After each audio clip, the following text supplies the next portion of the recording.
আসসালামু আলাইকুম। আজ তৈরি করে দেখাবো দুধ পাকন পিঠা। এই পিঠাটা চালের গুঁড়া, সুজি বা ময়দা যে কোনোটা দিয়েই তৈরি করা যায়। আমি আজ ময়দা দিয়েই পিঠাটি পারফেক্টভাবে দেখানোর চেষ্টা করেছি। আশা করছি যে কেউ ভিডিওটা ফলো করে ট্রাই করলে তার পিঠাটাও এরকম পারফেক্ট হবে এবং দেখবেন ফ্যামিলির সবাই এই পিঠাটা অনেক বেশি পছন্দ করবে। আর ভিডিওটি ভালো লাগলে প্লিজ চ্যানেলটিকে সাবস্ক্রাইব করে পাশেই থাকবেন। পিঠা তৈরির জন্য প্রথমে একটি ডো তৈরি করে নেব। এর জন্য দিচ্ছি মেজারমেন্ট কাপের 1.5 কাপ পানি,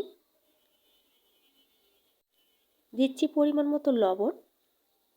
এবারে পানিটাকে বলক তুলে নিতে হবে। পানিতে বলক আসলে দিয়ে দিচ্ছি মেজারমেন্ট কাপে 1.5 কাপ ময়দা। আর আপনারা এখানে ময়দার পরিবর্তে আটা দিয়েও এই পিঠাটা তৈরি করতে পারবেন। এখন চুলার আঁচটাকে লোতে রেখে ময়দাটাকে ভালো করে মিশিয়ে নিতে হবে। ময়দাটাকে ভালো করে মিশিয়ে নিয়েছি। এখন চুলাটাকে বন্ধ করে ঢেকে রাখবো 5 মিনিটের জন্য। এখন শিরা তৈরির জন্য চুলায় একটি প্যান বসিয়ে দিয়ে দিচ্ছি মেজারমেন্ট কাপে 3 কাপ লিকুইড দুধ। দিচ্ছি 1 কাপ চিনি, 3টি সাদা এলাচ এবং একটি তেজপাতা, 1/4 কাপ গুঁড়া দুধ। আর চুলার আঁচটা কিন্তু এখন লোতে আছে। দুধটা হালকা গরম থাকা অবস্থায় গুঁড়া দুধটাকে মিশিয়ে নিতে হবে, কারণ দুধ যদি বেশি গরম হয়ে যায় সেক্ষেত্রে গুঁড়া দুধটা জমাট বেঁধে যাওয়ার সম্ভাবনা থাকে। দিচ্ছি সামান্য পরিমাণে লবণ, এতে করে টেস্টটা ব্যালেন্স হবে। এখন আবারও দুধটাকে ভালো করে মিশিয়ে নিয়ে চুলার আঁচটাকে মিডিয়াম করে দুধটাকে কিছুক্ষণ জাল করে নেব। আর এই দুধটাকে খুব বেশি ঘন করার প্রয়োজন নেই, যেহেতু আমরা আগেই গুঁড়ো দুধটা ব্যবহার করেছি। তো দুধটাকে আমি সামান্য কিছুটা কমিয়ে নিয়েছি। এখন চুলাটাকে বন্ধ করে মশলাগুলোকে উঠিয়ে নিচ্ছি। আর এই দুধটাকে কোনোভাবেই ঠান্ডা করা যাবে না, তাই গরম থাকা অবস্থায় এই দুধটাকে আমি ঢেকে রেখে দেব। আর পরবর্তীতে পিঠা ব্যবহার করার সময় যদি মনে করেন যে দুধটা ঠান্ডা হয়ে গিয়েছে, তাহলে প্রয়োজনে কিছুটা গরম করে নিতে পারবেন। এখন ময়দার ডোটাকে ভালো করে মথে নেব। আর এটা কিন্তু এখনও হালকা গরম অবস্থায় আছে। আর এই গরম অবস্থায় ডোটাকে ভালো করে মথে নিতে হবে, কারণ ডোটাকে ভালোভাবে তৈরি করে নিলে আপনার পিঠাগুলো অনেক সুন্দর এবং মসৃণ হবে। দিচ্ছি 1 চা চামচ তেল। এবার আবারও ডোটাকে ভালো করে মথে নেব। ডোটাকে আমি ভালো করে মথে নিয়েছি।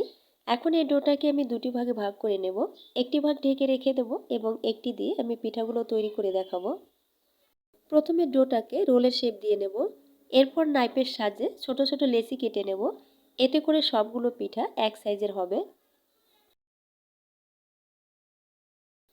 এখন সবগুলো টুকরো ঢেকে রেখে দেব এবং একটি দিয়ে আমি পিঠাটা তৈরি করে দেখাবো। প্রথমে এটাকে মসৃণভাবে গোল শেপ দিয়ে নেব। এরপর হাতের সাহায্যে এভাবে প্রেস করে নেব। এখন একটি নাইফে কিছুটা তেল লাগিয়ে পিঠার উপরে লম্বালম্বি দাগ কেটে নেব। এবার পিঠার অপর সাইডেও ঠিক একইভাবে লম্বালম্বি দাগ কেটে নেব। তো এভাবে আমি সবগুলো পিঠা রেডি করে নেব। আমি আরও একটি পিঠা তৈরি করে দেখাচ্ছি। সবগুলো পিঠা আমি রেডি করে নিয়েছি। এখন এই পিঠাগুলোকে ভেজে নেব। চুলায় তেল সহ একটি প্যান বসিয়ে তেলটাকে ভালো করে গরম করে নিয়ে আমি পিঠাগুলোকে দিয়ে দিচ্ছি। আর পিঠাগুলো তেলে ছাড়ার সময় অবশ্যই তেলের তাপমাত্রা এবং চুলার আঁচ দুটোই ঠিক রাখতে হবে, কারণ চুলার আঁচ যদি লোতে থাকে এবং তেলটা হালকা গরম থাকে তাহলে কিন্তু পিঠাগুলো প্রথম অবস্থায় ভেঙে যেতে পারে। তাই তেলটাকে ভালো করে গরম করে নিয়ে এবং চুলার আঁচটাকে মিডিয়ামে রেখে পিঠাগুলোকে তেলে ছাড়তে হবে। আর পিঠাগুলো যখন কিছুটা শক্ত হয়ে আসবে তারপরে পিঠাগুলোকে উল্টে দিতে হবে। আর পিঠাগুলো যখন শক্ত হয়ে আসবে তখন আর এগুলো ভেঙে যাওয়ার সম্ভাবনা থাকবে না। তো এভাবে পিঠাগুলোকে উল্টে পাল্টে কিছুটা কালার করে ভেজে নেব। যেহেতু পিঠার ডোটাকে আমরা আগে সেদ্ধ করে নিয়েছি আর এই পিঠাগুলোকে আমরা শিরাতে ডুবাবো, তাই এগুলোকে কড়া করে ভাজার কোনো প্রয়োজন হবে না। এতে করে কিন্তু শিরাতে ভিজতেও পিঠাগুলো অনেক সময় নেবে। তাই পিঠাতে যখন এরকম একটা গোল্ডেন কালার চলে আসবে তখনই এগুলোকে উঠিয়ে নিতে হবে। সবগুলো পিঠা আমি ভেজে নিয়েছি। এখন গরম থাকা অবস্থায় এই পিঠাগুলোকে শিরাতে দিয়ে দেব। আর শিরাটাকে আমি আবারও কিছুটা গরম করে নিয়েছি। পিঠাগুলোকে দুধের সঙ্গে নেড়ে মিশিয়ে নিয়ে এখন ঢাকনা দিয়ে ঢেকে রেখে দেব শিরাটা টেনে পিঠাগুলো নরম হয়ে আসা পর্যন্ত। ফিরে আসলাম 30 মিনিট পর। এরই মধ্যে পিঠাগুলোকে আমি একবার উল্টে দিয়েছি। আর এই 30 মিনিটে দেখুন শিরাটা টেনে পিঠাগুলো কতটা রসালো হয়েছে। এখন একটি পিঠা আমি আপনাদের সাথে কেটে শেয়ার করছি। দেখতেই পাচ্ছেন পিঠাটা কতটা নরম হয়েছে, আর শিরাটাও কিন্তু সুন্দরভাবে ভেতরে ঢুকেছে।